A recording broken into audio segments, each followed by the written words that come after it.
In this tutorial, I'm going to show you how to build the Mycelium Resistance Headquarters emergency button from Hermitcraft Season 7. Yes, it is completely working, all done in vanilla survival, no commands or anything like that required. It actually uses a very simple technique known as Ender Pearl stasis. It took me a long time to realize this, how they were doing that, but it is literally just Ender Pearl stasis, which was added in like 1.16.2 or something like that. And this is basically the contraption for how it works. It's pretty simple, and I'll also be showing you how to build this actual button thing here. It just uses armor stands with a red hat on, although thanks to like the visual entity here, it's hard to see the color because it's technically squished into a block, which is unfortunate. If I were to just come over here and push that button, then I will get teleported into here and drop down right there. And if I throw this Ender Pearl into there, that Ender Pearl is going to remain in stasis right here where the soul sand is underneath it. And if I go over here and push this button, that's actually going to fall down here, and then I can just drop right out the bottom. So it's super easy and super simple to build.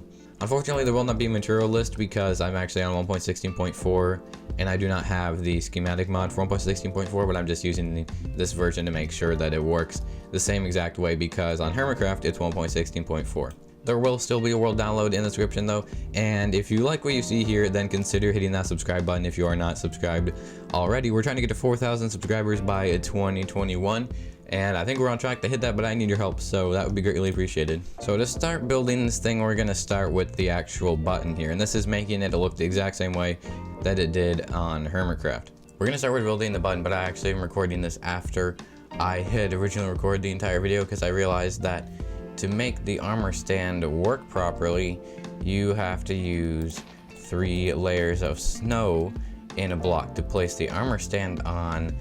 And I originally had a comparator for a similar height, but to actually get the exact height, you have to use 3 snow layers. So don't worry about any of this, and you will see that the button is slightly lower in other clips, but just know that you do use 3 snow layers, and that this is the correct way to do this, and it will be this way in the world download, so I apologize for the confusion. But obviously you're going to go down 1 block first, and you're going to place 3 snow layers and then an armor stand with a red leather helmet. And now you're going to go up technically 3 blocks, place the iron block, place some glass, and then 3 pistons, and you're going to have 2 of them facing downward. Then you're going to get a lever, place that lever here, activate that piston, then activate that piston, and then you're going to get a polished blackstone button, place it on the side, and then get a repeater back there and leave it set to 1 tick. And that is how you build the button. Now you can go up 2 blocks with stone bricks like that. Then we can go up again, have 2 more blocks, and then go over a block like this and get a redstone repeater, leave it on just 1 tick along with that one down there, and run redstone over the tops of that.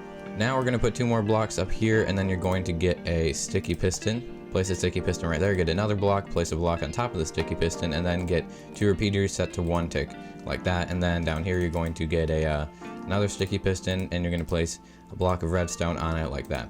And now 1 block out from this redstone block, you're going to have a sticky piston with soul sand on it. Then we're going to go down 2 blocks and have a block of gap, and then you're going to have another sticky piston with a stone brick. Now we're going to bring 4 blocks out here, 4 blocks out here, and you're going to place a block up there. You can remove that, place a block up here, and then you're going to get 2 repeaters set to 4 ticks, and then over here you're going to get a repeater set to 4 ticks and place some redstone there. And you're going to get 1 more repeater set to 4 ticks, just like that on that side. And now over here we're going to go up for 5 blocks like this, 5 blocks up diagonally, put some redstone on top of all of that. Then we're going to go up to this side, have 2 blocks like so, and we're going to bring this out 2 blocks like that. And you're going to get redstone there, and you're going to get a comparator like that and a comparator like that. Now on this block we're going to go up diagonally 1, place a tripwire hook there. Then we can have glass over there and glass over here with 1 block of gap in the middle, and we can go up again, have more glass, and place another tripwire hook on that, and then place some string connecting the 2. Now you can fill in glass in between the soul sand and that glass up there, and then you can bring glass down from up here to the same height as this, and then we can place a stone brick in there. And this actually, these blocks could just be, this is basically like the ceiling. If you're gonna drop down, like drop the players down into a room, this could be whatever block you want for the ceiling to make it look decorative. Same with here. Or you could actually like extend the tube down farther, but you still have to throw the ender pearl to actually prime it from a specific location, which I'll show you in a moment. Now we're gonna have a glass block back here. You can just bring this down all the way with glass and then have another stone brick, and we can do the same over here. Oops. We can have glass going down and then a stone brick there. Now what we're gonna do is you're gonna go down 3 blocks. On the 3rd block you're gonna have a sign in there like that, and then you're going to get a water bucket and place the water bucket in there so that it just flows downward. And if we come down here, we're going to have another sign right on that glass, and you're going to get a water bucket and place that water bucket right here. Actually, you're going to want to make sure that these 2 right here are actually source blocks. This one doesn't have to be source block, but the 2 up here need to be source blocks.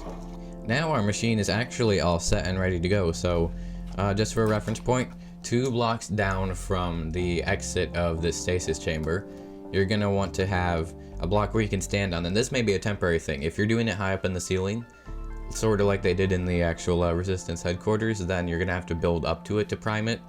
You are actually safe to have blocks up here on this height level because the Ender Pearl doesn't really go up there. However, just be prepared because the Ender Pearl mechanics, it seems to be somewhat random. Like, I have tested this dozens of times, and occasionally it will sometimes break. It will like fall down slightly too fast or too slow, and there's not really anything around that. There's sort of just the randomness of mechanics for throwing the pearl. But I'd say about 98% of the time, it works the way it's supposed to, so just be prepared that it may have the occasional flaw that I cannot fix. Also, you need to place 1 piece of redstone dust there. I forgot to do that earlier. Now, if we throw this pearl up here, we stand in the middle of that block and throw that straight up. That'll just sit here in stasis like that. Like, one of the occasional things that can happen is the pearl might fall slightly too fast for whatever momentum reason.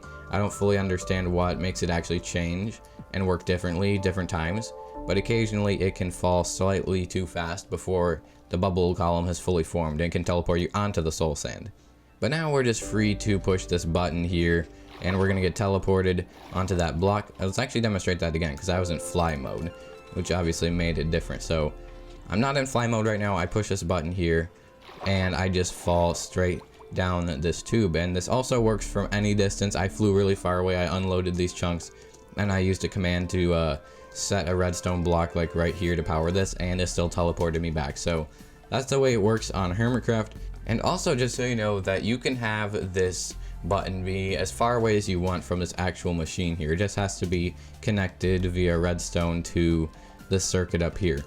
And so you could position it pretty much anywhere you want, and it doesn't have to be a specific distance from the actual stasis chambers. But that's how you build the stasis chambers, and basically the functional emergency meeting button that is on the Hermitcraft server. No commands, no cheats, no plugins, no nothing required, just simple Ender Pearl stasis. I was about to say old-fashioned, but it's actually not because it's pretty recent. But either way, you get the idea. There will be a world download in the description below, and if you like this tutorial and found it useful or informative, then consider hitting that subscribe button, hitting that like button, turning on notifications, all that kind of good stuff. It'd be greatly appreciated. We're trying to get to 4,000 subscribers by the end of the year. But anyways, it's gonna be all for this video.